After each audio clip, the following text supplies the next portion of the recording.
여러분 안녕하십니까? 많이 힘드시죠? 이 쉽지 않은 이 성경 연구를 같이 하는 시간에 계속해서 여러분들이 함께 하셔서 참 감사하고요.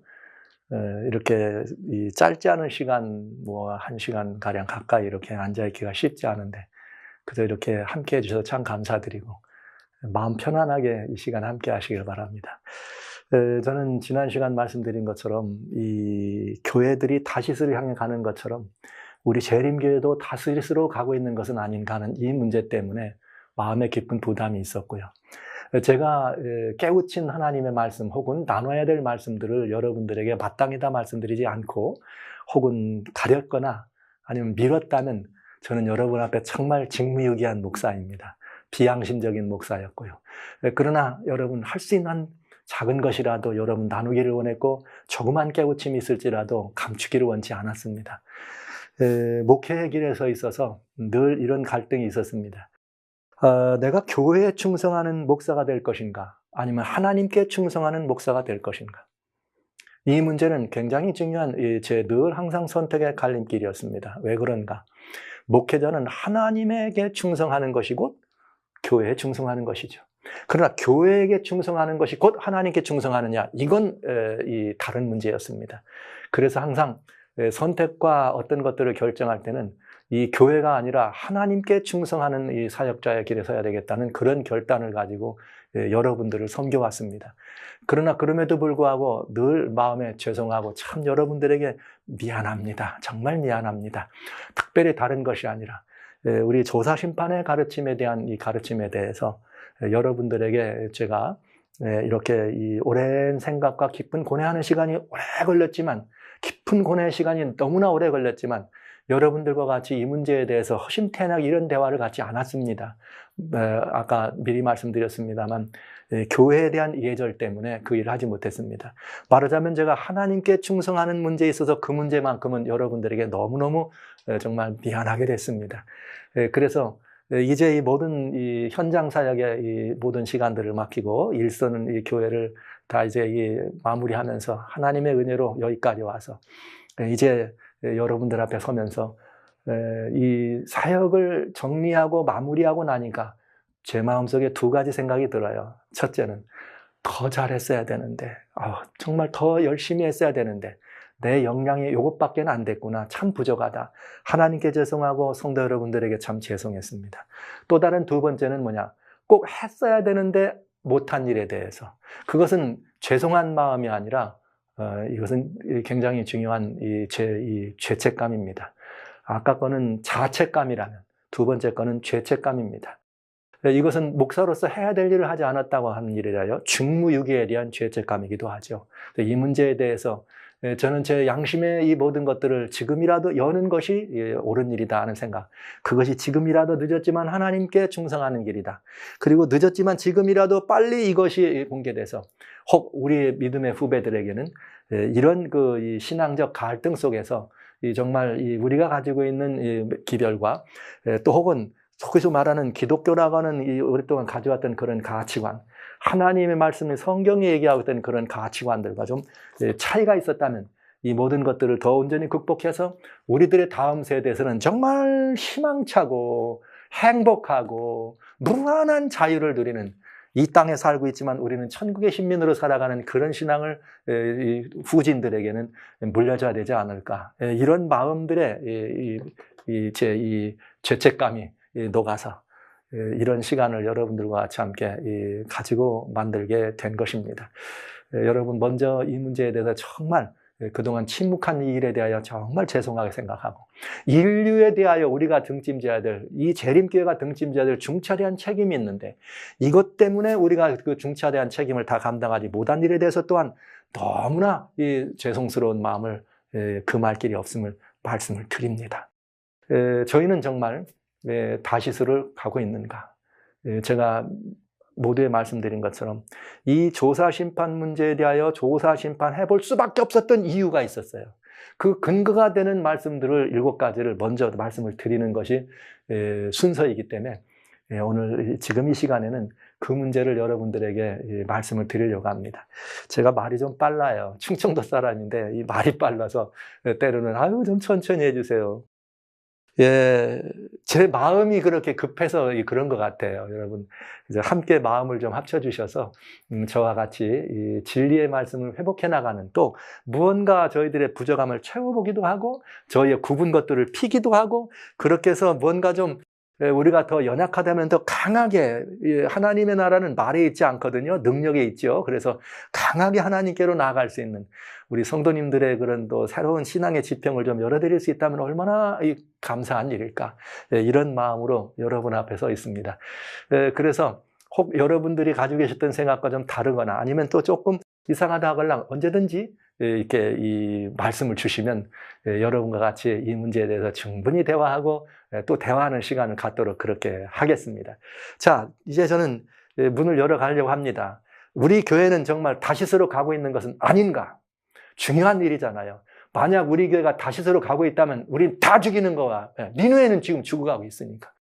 그래서 여러분 이 문제에 대해서 여러분과 같이 이제 문을 열어볼 작정입니다. 그러나 우리가 어떤 일을 계획할 때 하나님의 말씀을 가지고 하나님의 말씀을 돌아볼 때는 그 원칙이 있죠. 무조건 기본은 이것입니다.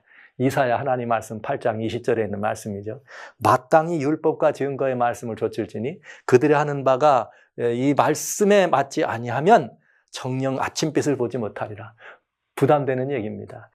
우리 빛의 주인 되시는 예수님께서 오실 때가 곧 됐습니다. 만약 우리가 지금까지 믿고 섬겨왔던 우리들이 가진 이 말씀들이 가르치고 배웠던 또 그래서 나눠왔던 다양한 많은 교리라고 소위 우리는 이렇게 카테고리를 만들어놨고 우리의 프레임을 만들었는데 이것들이 정말 모든 진리의 기준 되는 하나님의 말씀, 종교개혁이 오직 성경으로, 그래서 루터가 오직 성경으로, 오직 성경만이 교리의 이 시금석이요 품성의 표준이다 말했던 그것처럼 오직 성경 말씀으로 우리 거를 살펴보는 시간이죠. 그랬을 때 틀린다면 아침빛을, 얼마나 두려운 얘기입니까? 빨리 어떻게 해야 돼요? 이 문제에 대하여 우리들은 분명한 답을 내려야 합니다.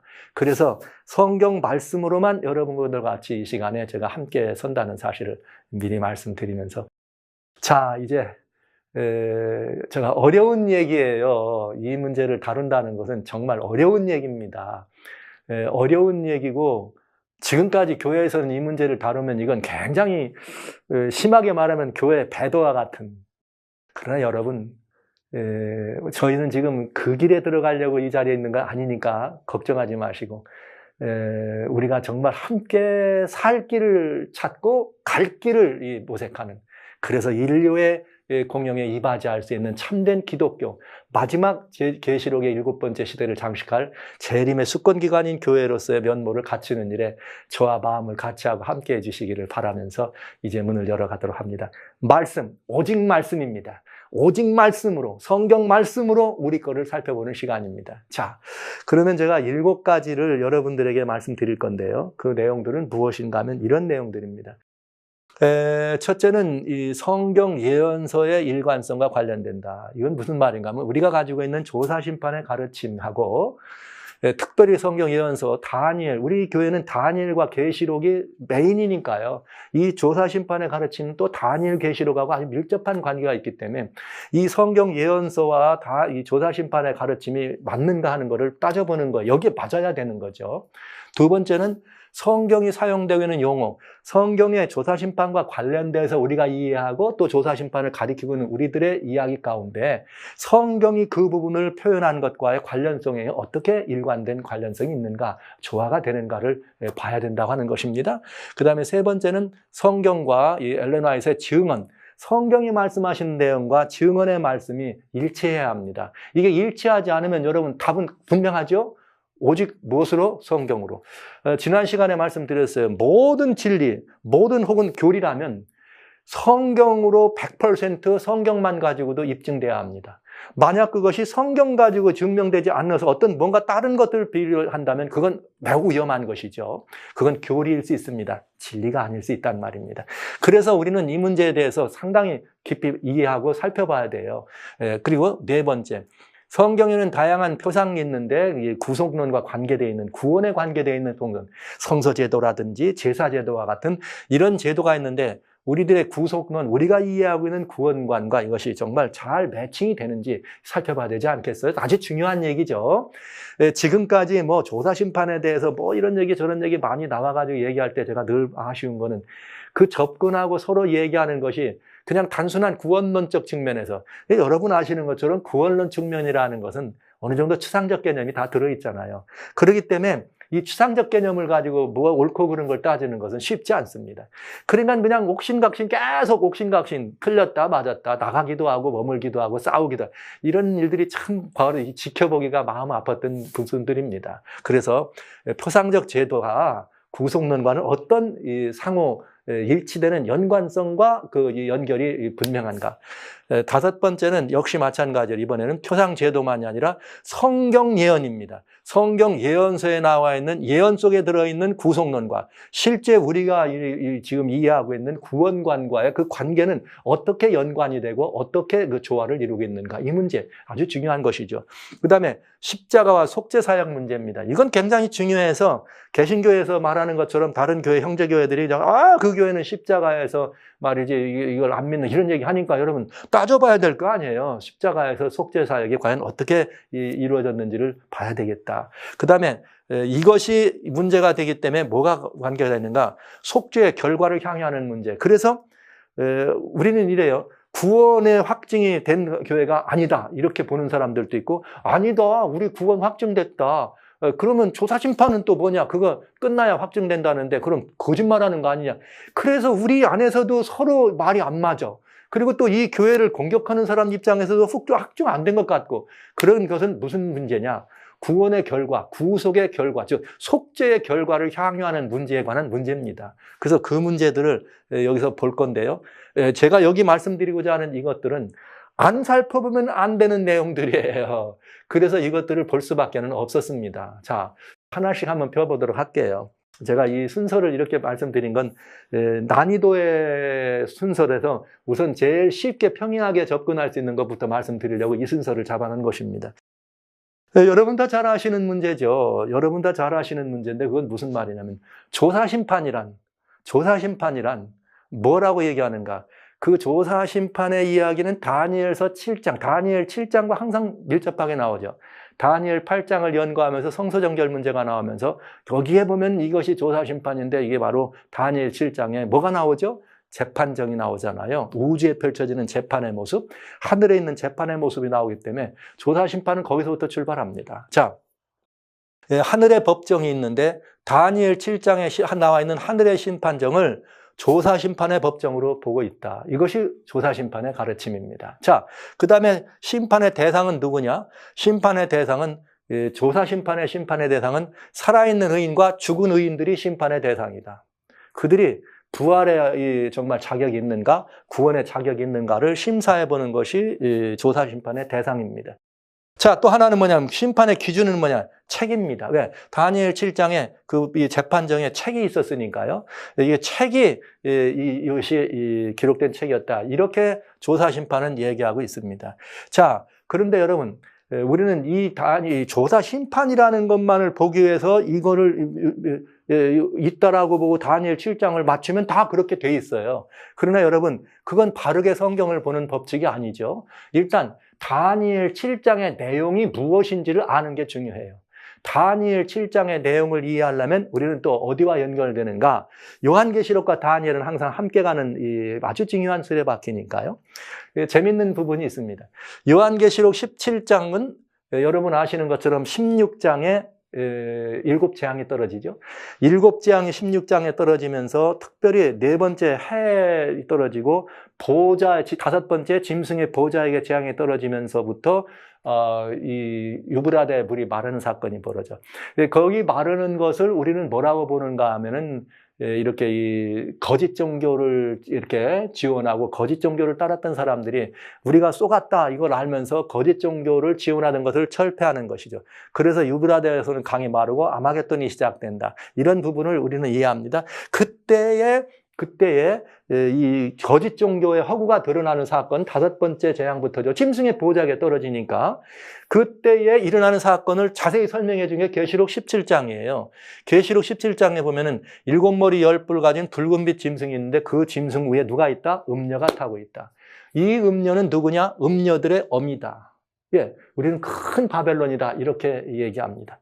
그런 다음에 이 음녀가 거기서 심판받지만 이 음녀의 심판을 더 심화해서 자세히 설명하는 게 계시록 18장입니다. 그 계시록 18장에서는 그 음녀의 소송을 큰 성 바벨론이다. 여기에 나와죠. 큰 바벨론. 그 바벨론이 멸망하는 사건을 얘기합니다. 그러면 우리는 이 교회는 전통적으로 이 음녀나 바벨론은 뭐라고 말하느냐? 타락한 교회들이에요. 타락한 기독교를 말하는 것이요. 그리고 음녀들의 어미는 교황권이다. 예. 우리는 뭐 여기서 아무도 이의가 없습니다.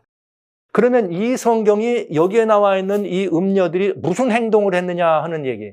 이게 심판받는 장면이죠. 이 타락한 교회들이 어떤 행동을 했느냐 하는 얘기가 기록된 것이 다니엘 7장입니다. 다니엘 7장에는 여러분 아시는 바대로 세속적 권세들이 네 짐승을 통해 시작돼 가지고 네 번째 짐승인 내서 10뿔이 나눠지고 10뿔에서 작은 뿔이 나와요.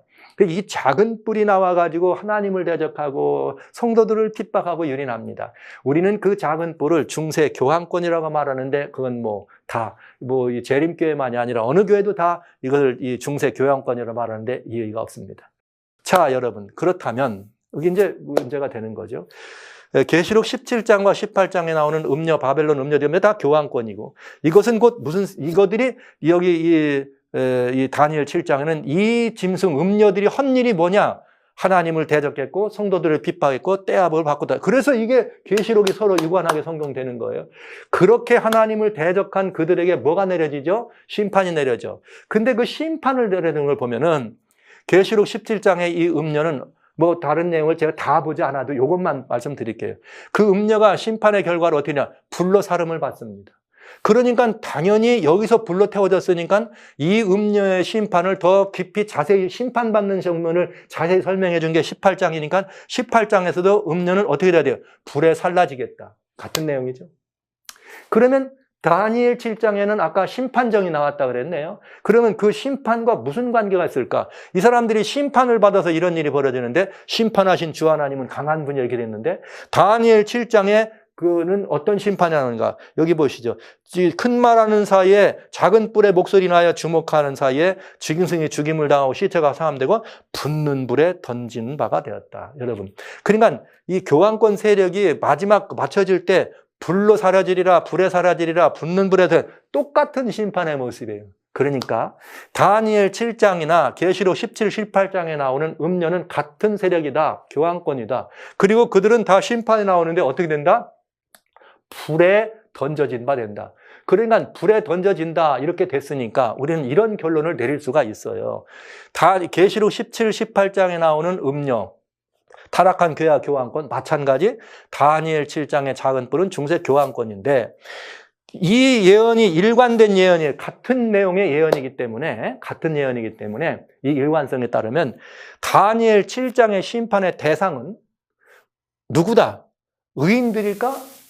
작은 뿔과 그 일당들인가? 여러분은 어떻게 생각하세요? 우리는 지금 요한계시록 17장, 18장에 나오는 이것이 교황권인 걸 압니다. 다니엘 7장에도 그 작은 뿔은 교황권입니다. 근데 이 세 세력이 똑같은 세력의 심판의 모습이 똑같습니다. 그러면 다니엘 7장에 나오는 심판의 대상은 조사 심판에선 죽은 의인과 살아있는 의인입니다. 그런데 지금까지 이 세 성경을 우리가 놓고 본다면 다니엘 7장에 나오는 심판의 대상은 의인이라야 맞을까요? 작은 뿔, 즉 음녀들의 일당이라야 맞을까요?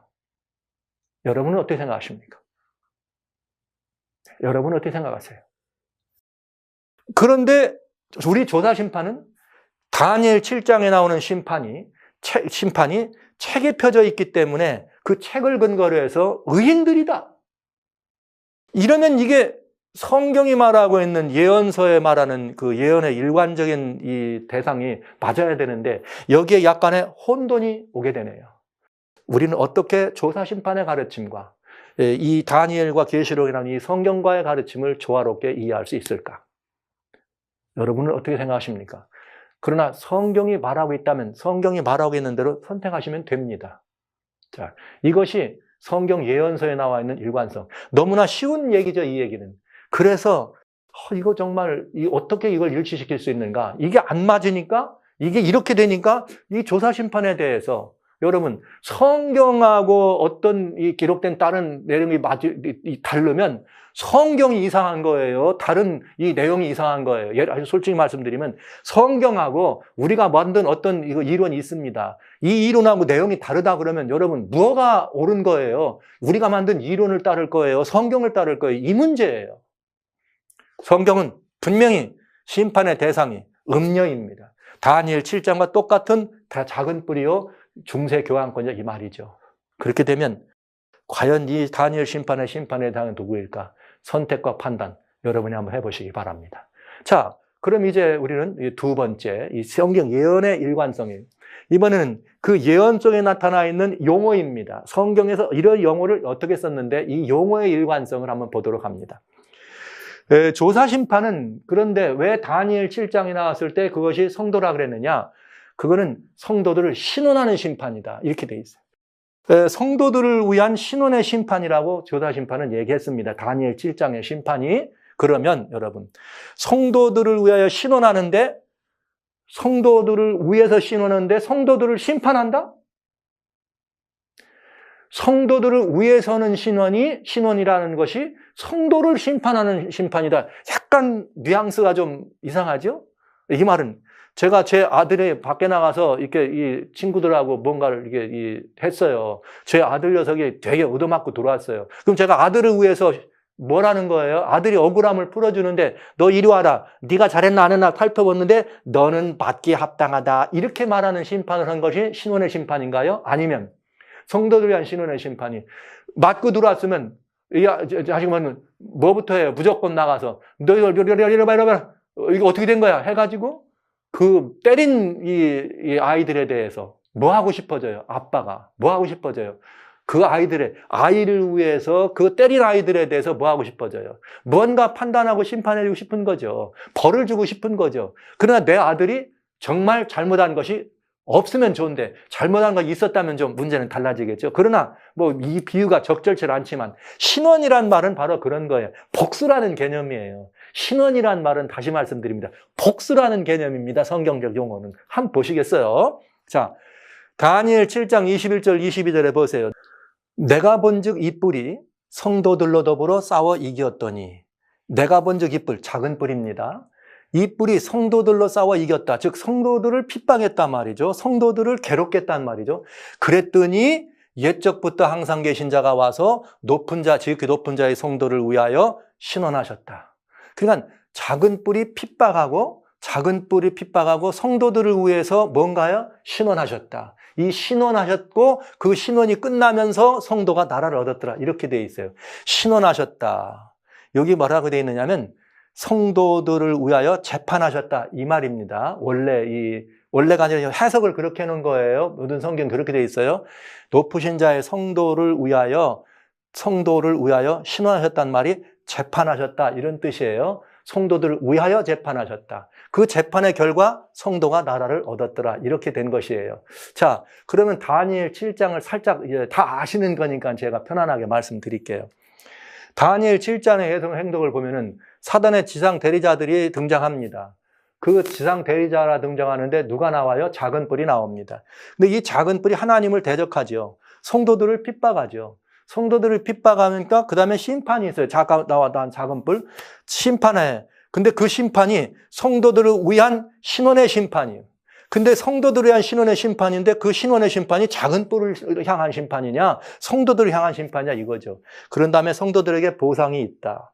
이게 다니엘 7장의 내용입니다. 그럼 이 내용을 성경은 다 짝이 있으니까 짝을 한번 찾아볼게요. 다니엘을 봤으니까 이번엔 계시록을 봅니다. 성도들의 신원에 관한 부분. 여기 아주 명쾌하니까요. 자, 계시록 6장에 보면은 9절로 10절에 5째 인이 떨어집니다. 다섯째인은 우리 재림교회가 정통적으로 해석할 때 다섯째인은 사대교회와 관련이 있어. 사대교회는 종교개혁 이후로 여러분 우리는 이렇게 보고 있죠. 물론 그것이 뭐 시대적 적용이나 이런 것들은 다르지만 이 교회가 그렇게 가르쳐온 것들을 여러분에게 말씀드리는 거예요. 여하튼 그러니까 다섯째인을 뗄 때 무슨 일이 있느냐? 하나님의 말씀과 증거로 인하여 죽임을 당한 영혼들. 제가 하나님의 교회는 반드시 그 기본적 본질이 계명과 예수의 증거라 그랬습니다. 맞아요. 그죠? 하나님의 말씀과 저희의 가진 증거는 예수님이죠. 예수의 증거죠. 이래서 죽임을 당했습니다. 핍박을 당한 거죠. 그 영혼들이 제단 아래에 있다. 제단 아래에 있다는 말은 순교당한 영혼들을 말하는 거죠. 제단 아래에 있다. 그랬더니 제단 아래서 뭐라 큰 소리로 불러가로되 거룩하고 참된 대주제여 땅에 거하는 자들을 심판하여 누구를 심판해? 땅에 있는 사람들을 심판해서 우리 피를 신원하여 여기 신원이란 말이에요. 우리 피를 신원하여 주지 않기를 어느 때까지 하시렵니까? 이 말은 무슨 말이냐? 정리합니다. 먼저 여기 나오는 제단 아래 영혼들, 순교한 영혼들이란 누구냐? 다섯째인이니까 이 사대교회에 연결한다면 말할 것도 없이 십자가 이후죠. 중세를 지나가는 이 고통받는 상도들이 분명하죠. 그러니까 여러분, 이 다섯째인 떨어진 이 영혼들은 중세기를 통과하면서 그 갖은 핍박 속에 순교당한 사람들입니다. 그러니까 십자가 이후에 고난당한 성도들이에요. 그러니까 계시로 따져본다면 다니엘서에 말하는 작은 뿔로 인해서 고난받은 성도들, 똑같은 성도들입니다. 그들이 제단 아래, 즉 순교대에서 하나님 앞에 하나님 우리 억울한 거를 안 풀어주실 거예요. 언제까지 그럴 거예요. 그랬더니 주님이 조금 기다려. 이렇게 말씀하시죠. 자, 억울함을 풀어달라고 하는 것. 신원이 바로 그런 의미예요. 그랬더니 언제 이 일이 벌어지느냐. 요한계시록 16장 4절로 7절에 7재앙 때 세 번째 재앙이 떨어질 때 물들이 피로 변합니다. 물들이 피로로 변할 때에 천사들이 뭐라고 하는가? 자, 전에도 계시고 시방도 계신 거룩하신 이여 이렇게 심판하신 이가 의롭다. 땅이 피가 물의 근원이 피가 되는 것 이것이 의로운 일이랍니다. 왜 그러냐? 이렇게 됐어요. 저희가 성도들과 선지자들의 피를 흘렸으므로 저희로 피를 마시게 하는 것이 합당하다. 누가 성도와 선지자들의 피를 흘렸습니까? 작은 뿔과 같은 음녀의 세력이죠. 이 어둠의 세력이죠. 그들이 성도들의 피를 흘렸기 때문에 그들로 하여금 피를 마시게 하는 것이 합당하다. 그랬더니 제단이 말하기를 아까 다니엘 계시록 6장에 말했던 바로 제단 아래 영혼하고 지금 같은 제단입니다. 제단이 말하기를 그러하다. 주 하나님과 전능하시니 심판하시는 것이 참되고 의롭다. 여러분 이렇게 분명해집니다. 성도들을 핍박한 세력에게 그 환난으로 그들을 갚아주는 것이 하나님의 심판이 의롭다. 신원이 억울하면 이렇게 되는 거예요. 자, 보시죠. 이제 계시록 18장 이게 진도가 나가는 거예요. 완전히 그 아까 나왔던 그 심판을 계시록 16장에 나오는 그 심판에 대한 이야기가 연결이 되는 거죠. 왜요? 계시록 18장은 7재앙 때 나오는 그 부분이라 말씀드렸습니다. 하늘과 성도들과 사도들과 선지자들아 그를 인하여 즐거워하라. 계시록 18장은 음녀의 심판이라 그랬어요. 하나님이 너희를 신원하시는 심판을 명쾌합니까? 하나님이 너희를 신원하시는 심판을 그에게 하셨다. 그에게 한 건 누구예요? 작은 뿔이죠. 음녀죠. 다니엘 7장의 작은 뿔이요. 계시록 18장에는 음녀죠. 하나님이 그걸 왜 신원하시는 심판을 더 정확한 얘기예요. 다니엘 7장도 말은 하나님께서 뭐라고 되어 있느냐 이렇게 돼요. Judgment was made. 이게 심판이 이루어졌는데 그 심판이 누구를 위한 것이냐? In favor of the saint. 성도들을 위한 심판이 이루어졌다. 이렇게 된 거거든요. 그러니까 하나님이 너희를 신원하신 똑같은 표현입니다. 계시록. 같은 신원. 그래서 신원하시는 심판을 음녀에게 하는 거죠. 그래서 여기 보면은 다니엘서에서는 성도들을 위하는 심판이라 신원을 표현을 그려져 있고 요한계시록 이 말은 뭐냐면 하나님께서 성도들에게 하는데 복수해줬다 그랬어요. 하나님이 너를 이렇게 복수하는데 avenged you on her. 음녀예요. 음녀에게 너희를 복수해줬다. 그래서 프리마라고 하는 여기 사용되어 있는 심판이라는 말은 avenge라고. 복수라고 하는 심판은 심판인데 복수하는 심판을 설명해 훨씬 더 정확하게 돼 있네요. 그러니까 여기 신원하는 심판을 했다고 하는 말은 성도 억울함을 풀어주는 심판을 작은 뿔을 음녀에게 했다는 말이지, 성도를 억울함을 풀어주기 위해서 너가 뭐 품성이 뭐 이런 거를 조사하는 심판하고는 전혀 다른 내용이에요. 보시죠. 요 말씀을 조금 더, 왜 하나님이 그렇게 음녀를 심판하는 것이 의로우냐, 기준이 있어야 될 거 아니에요. 그것도 이유가 있어야 됩니다. 그런 심판의 의미에 대해서 이미 성경은 다 여기 설명을 하고 있어요. 그런데 보시죠. 계시록 11장에는 이제 시간과 관련돼 있으니까, 여러분 아시는 것처럼 계시록 11장 19절에 하늘의 성전이 열리고 언약궤가 보이더라, 이 말을 조사 심판이 시작하는 시점으로 우리는 그렇게 가르쳤고 배웠고 이해하고 있습니다. 그렇다면 이것이 조사 심판이 시작되는 시점이 1844년에 하늘의 언약궤가 열리고 지성소가 보였다, 이렇게 말하잖아요. 그래서 지성소에 들어가셨다고 얘기했잖아요. 자, 그런데 그 앞에 말을 보시면 이렇게 되어 있어요.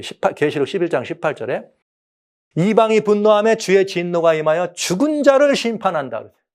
누구를 심판해요? 죽은 자를 심판하고 선지자와 성도들에게는 뭐 하는 자냐? 상을 준다. 죽은 자는 심판받고 성도들은 뭐 되고? 상 받아요. 그러면서 죽지 않은 사람들입니다. 죽지 않은 사람들은 또 누구냐? 또 땅을 망하게 하는 자들을 멸망시킬 거다. 땅을 망하게 하는 자들을 멸망시킨다. 그랬더니 성전이 열렸다. 그러면 이것이 지금 이 성전이 열리면서 이것이 심판의 시작이라고 얘기한다면, 땅을 망하게 하는 데를 멸망시키고 죽은 자를 심판하신다고는 이 심판이 분명하죠. 그 심판이 결국은 성도들의 뭐가 되는 거예요? 상이 되는 거죠. 신원이란 말이에요. 그런데 여기 보시죠. 땅을 망하게 하는 자들이 누구인가? 이게 나와요. 계시록 19장입니다. 이제 어린 양 혼인잔치에 이게 이야기 나오면서 2일 후는 계시록 18장에 그 바벨론이 다 무너지고 불태워지고 끝나는 걸 본 후에 내가 들으니 하늘에 허다한 불에 큰 음성이 있어 가로되 할렐루야, 구원과 영광과 능력이 우리 하나님께 있도다. 그의 심판은, 그죠? 그의 심판은, 음녀를 심판하신 심판은 의로운지라 음행으로 땅을 더럽게 한 큰 음녀를 심판하였다. 여기 뭐라고 해요? 땅을 망하게 한 자를 심판하는 것이 뭐예요? 계시록 11장 19절에 언약궤가 열리는 그 사건하고 연결된 심판이라고요. 그렇기 때문에 그 음녀가 거기에 기준에서 망한 다음에는 다시 뭐라 그래요? 땅을 더럽게 한 큰 음녀를 심판했다. 이게 바로 연결되는 말 아닙니까? 그래서 자기 종들의 피를 그의 손에 갚았다. 이게 신원했단 말이죠. 그러니까 이 말은 음녀를 심판함으로 말미암아 하나님의 백성들을 위한 신원을 해주셨다, 이 말입니다. 분명하잖아요.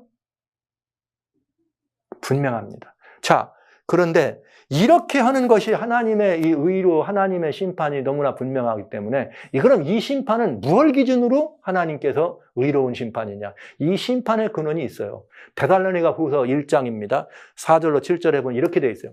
너희의 참는 모든 핍박과 환난이 있어 성도들에게, 그런 중에서 너희의 인내와 믿음을 인하여 하나님의 여러 교회에서 우리가 친히 자랑한다. 환난과 핍박이 있지만 믿음을 저버리지 않은 성도들을 칭찬하는 바울의 칭찬입니다. 그러면서 뭐라 했는가? 이들이 받는 환난과 핍박을 이는 하나님의 공의로운 심판의 표다, 이렇게 되어 있어요. 여러분, 환난과 핍박을 심판의 공의로운 표라 그랬습니다. 그냥 믿는 사람들은 하나님의 심판을 뭐라 그래요? 핍박과 환난이 믿는 사람들이 겪는 심판이에요. 왜 그런가? 이유가 있습니다. 너희로 하여금 하나님의 합당한 자로, 하늘나라에 합당한 자로 여김으로. 그러니까 여기 보죠. 우리는 조사 심판을 통해서 하늘에 합당한 자를 이게 심판하는 거라고 얘기합니다. 그런데 성경은 뭐라 했는가? 핍박과 환난에서 인내와 믿음으로 참는 것이 하늘나라에 합당하냐 안 하냐를 조사하는 이런 이 심판이라고 한 것이에요. 그러면서 그걸로 끝나는 게 아니죠. 너희로 하여금 하나님 나라에 합당한 자로 여김을 얻게 하려 하는데 그 나라를 위하여 너희가 또 뭘 받는다? 고난을 받는다. 그러니까 고난이 믿는 자에게는 심판이에요. 그 심판이, 고난이 있을 때 고난 중에도 하나님을 포기하느냐 예수님을 포기하지 않느냐 하는 문제예요. 그게 심판과 똑같은 거죠. 고난을 통해서. 그리고 뭐라 했는가? 환난 받게 하는 자들에게는 환난으로 갚으신다, 이렇게 돼 있어요. 환난 받게 하는 자들은 환난으로 갚는다. 이것이 환난 받는 너희에게는 우리와 함께 안식으로 갚는 것이 하나님의 공이다. 할렐루야. 그러니까 여러분, 성도들을 위한 신원의 심판이라는 것이 뭐냐? 성도들이 하나님 나라에 합당하냐 안 하냐를 조사하는 것이 조사 심판이고, 그게 신원이라 그랬죠. 성경은 이렇게 돼 있어요. 성도들은 환난과 핍박을 받고 고난받은 게 이미 뭘 받은 거다? 심판받은 거다. 왜? 그것이면 그 고난을 통과했으면 그는 하나님 나라에 합당한 사람이라 이 말이에요. 조사 심판을 통해 한 게 아니고. 그리고 또 이어서 오히려 성도들을 위한 심판이란 뭐냐? 성도를 핍박한 세력을 심판하는 것이 신원의 심판입니다. 이게 참 위로가 되잖아요? 이게 성서적이고 희망 아닙니까? 여러분. 얼마나 위로가 됩니까, 여러분? 그런데 우리 교회가 왜 조사 심판을 갖다가 그 조사 심판의 때 성도들을 핍박하고 환난 준 사람을 심판하는 것이 조사 심판이라고 가르치지 않고, 그렇지 않고 성도들을 하늘나라가 합당한지 안 한지를 심판하는 거다. 이렇게 말을 하면 완전히 이 성경 말씀을 거꾸로 이해한 거죠. 환난과 핍박도 받고 또 심판도 받고. 그러면 환난 받게 하는 사람들은 어떻게 된 거예요? 안 맞잖아요. 그래서 이 문제에 대해서 저희는 살펴봐야 합니다. 이게 조사해야 돼요. 어떻게 조사 심판이, 성도들을 위한 신원의 심판이 성도들을 재판하는 거냐 이 말이에요. 성도들을 위해서 하는 심판이 어떻게 성도들을 심판하는 재판이 되어버렸느냐 이 말입니다. 이것은 성경의 이 위로와 격려가 우리가 만들어진 조사 심판이라고 하는 이것 때문에 굉장히 사람들이 신앙생활, 예전에 우리 이 36 이 시절에 이렇게 이 청소년기를 지낸 사람들은 대부분 굉장히 두려워했습니다. 무엇 때문에? 조사 심판 때문에. 아니라고 그러잖아요, 성경은.